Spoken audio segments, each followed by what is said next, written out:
Hello বন্ধুরা, আজকে আমি বানাবো বাড়িতে নবান্ন। তবে এটা একটা রিচুয়াল আছে অনেকের বাড়িতে, আমাদের বাড়িতেও ছিল এক সময়। তাই সেটা তো হারিয়ে গেছে, এখন শখের বশে নবান্ন খাই।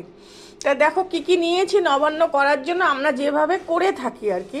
একটুখানি নতুন আদা কুচো, এদিকে নতুন খেজুরের গুড়, এদিকে নারকেল, হ্যাঁ, এদিকে গোবিন্দভোগ চালের চালটা আর কি ভেজানো ছিল অনেকক্ষণ সেটা।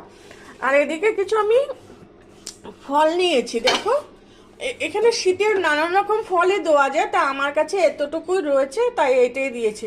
এখানে কমলা লেবুও দেওয়া যায়, তারপরে তোমার ক্ষীরই দেয় অনেকে। তা শশা ছিল, শশা দিলাম, আপেল কুচো, আর এদিকে শাকালু কুচো রেখে দিয়েছি। এইবার এই নবান্নটাকে আমি একটা মিক্সিং জারের মধ্যে পুরো পেস্ট করব, একটা ভালোভাবে খুব স্মুথ করে একটা পেস্ট করব, মোটামুটি পাটিসাপটার ব্যাটারের মতো।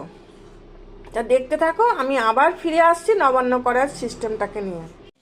দেখো বন্ধুরা, এবারে আমি এই যে নবান্নটা তো আমার হয়ে গেছে, এবার দেখো ঢেলে দিলাম। এইবারে দেখো এই ফলগুলো এটার সাথে মিশিয়ে দেব কিছুটা।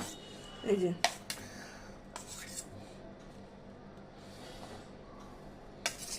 সবটা দেবো না, বাটিটা একটু ছোট হয়ে গেছে।